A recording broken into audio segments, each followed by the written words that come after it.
"I never killed anyone. I don't need to kill anyone."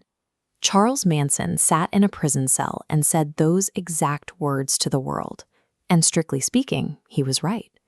Yet on the night of August 9th, 1969, a violent slaughter unfolded that would permanently scar American history. Actress Sharon Tate was enjoying a quiet evening at home with friends. She was 8 months pregnant, eagerly anticipating the birth of her child.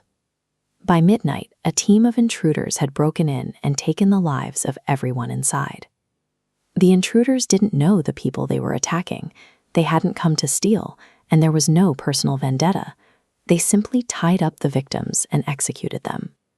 The man who orchestrated this massacre was nowhere near the house that night. He didn't fire a gun or hold a knife. He committed one of the most infamous crimes of the 20th century, using nothing but his voice.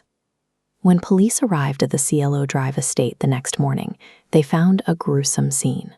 18-year-old Stephen Parent was left in his car, while others were discovered out on the lawn, the victims of a chaotic, brutal frenzy.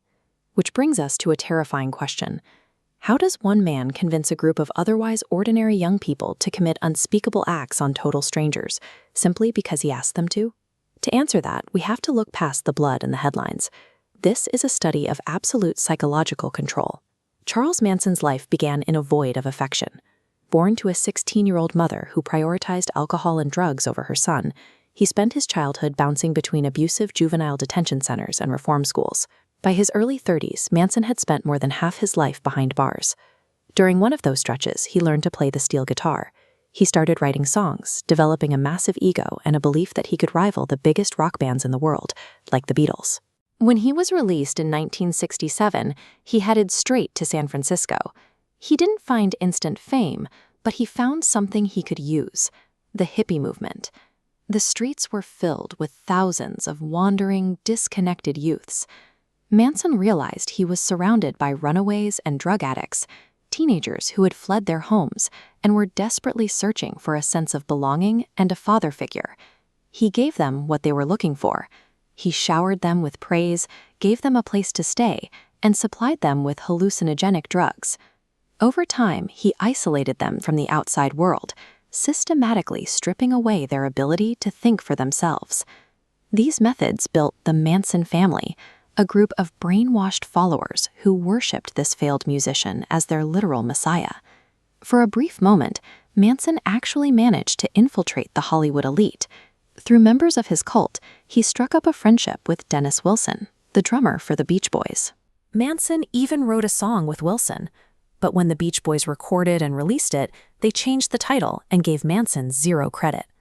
The final blow to his ego came shortly after.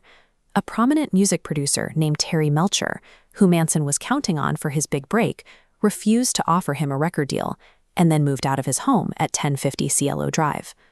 Manson was humiliated. His music career was dead. To keep his followers from seeing him as a failure, he fabricated a bizarre, apocalyptic race war he called Helter Skelter, convincing the family that they needed to trigger this war themselves. He targeted the last place he knew the producer lived, 1050 Cielo Drive. He ordered his most brainwashed followers to go to that house and destroy everyone inside, striking back at the Hollywood establishment that had rejected him. There was no grand revolution.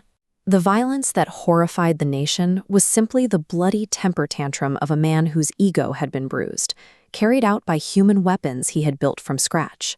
The control he exerted over his followers was absolute. After returning from the Tate residence, Manson was actually upset that their work was too messy. So the very next night, his followers went out and murdered Lino and Rosemary LaBianca with the exact same blind obedience. The police were entirely stuck until one of the killers, Susan Atkins, was arrested on an unrelated charge. While sitting in a jail cell, she casually bragged to a cellmate about exactly what they had done to Sharon Tate.